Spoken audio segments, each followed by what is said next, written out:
Indian stock market की कल से आज तक की सबसे बड़ी खबरें बस 3 मिनट में। आईसीआईसीआई बैंक के बोर्ड ने संदीप बख्शी को एमडी एंड सीईओ के रूप में दोबारा रीअपॉइंट करने की अप्रूवल दे दी है। इनका नया टर्म 4 अक्टूबर 2026 से 3 अक्टूबर 2028 तक रहेगा। ये रीअपॉइंटमेंट आरबीआई और शेयर होल्डर्स के अप्रूवल के बाद फाइनल होगी। संदीप बख्शी 2018 से आईसीआईसीआई बैंक को लीड कर रहे हैं, जहाँ उन्होंने रिस्क कंट्रोल और एसेट क्वालिटी इंप्रूव करने पर फोकस किया है।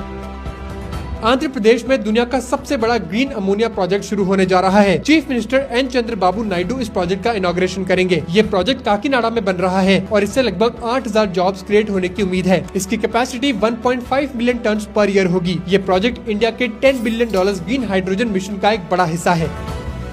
जेफ बेजोस की एक्स वाइफ और बिलियनर फिलैंथ्रोपिस्ट मैकेंजी स्कॉट पर एक रिपोर्ट के बाद कंट्रोवर्सी खड़ी हो गई है। रिपोर्ट के मुताबिक उन्होंने अमेज़न में अपनी लगभग 50% स्टेक बेचकर जो डोनेशंस करी, उनमें से कुछ पैसा ऐसी ऑर्गेनाइजेशंस तक पहुंच सकता है जो अब एफबीआई और यूएस कांग्रेस की इन्वेस्टिगेशन के अंडर है। फॉर्च्यून की रिपोर्ट के अकॉर्डिंग मैकेंजी स्कॉट ने अपनी चैरिटी यील्ड गिविंग के थ्रू सॉलिडेयर नेटवर्क को 2021 में $10 मिलियन और 2025 में $5 मिलियन डोनेट किए।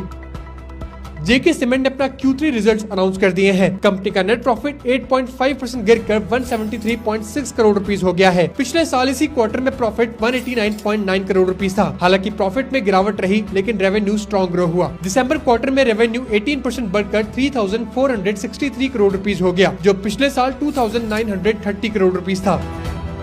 रिलायंस इंडस्ट्रीज ने अपने Q3 रिजल्ट्स अनाउंस कर दिए हैं। कंपनी का रेवेन्यू 11% ईयर ऑन ईयर बढ़कर 2.69 लाख करोड़ रुपीस तक पहुंच गया है, जो स्ट्रॉन्ग ग्रोथ दिखाता है। लेकिन नेट प्रॉफिट में सिर्फ हल्का सा इंक्रीज हुआ है, जो 0.56% से बढ़कर 18,645 करोड़ रुपीस रहा। इस क्वार्टर का star performer oil to chemicals business रहा, जहां एबिटा 16,507 करोड़ रुपीस रिकॉर्ड किया गया।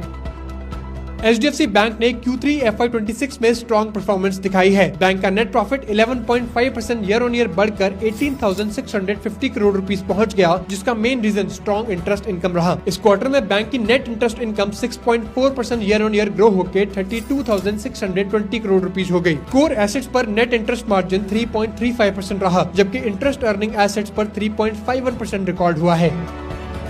कनाडा ने चाइना के साथ एक नई ट्रेड डील करके क्लियर सिग्नल दिया है कि वो यूएस पर अपनी डिपेंडेंसी कम करना चाहता है। इस डील के तहत कनाडा चाइनीज इलेक्ट्रिक व्हीकल्स पर लगाए गए टैरिफ्स को ईज करेगा। ये टैरिफ्स 2024 में यूएस के साथ मिलकर लगाए गए थे। बदले में चाइना कनाडा की एग्रीकल्चरल प्रोडक्ट्स पर लगाए गए रिटेलिटरी टैरिफ्स कम करेगा, जिससे कैनेडियन फार्मर्स और एक्सपोर्टर्स को रिलीफ मिलेगा।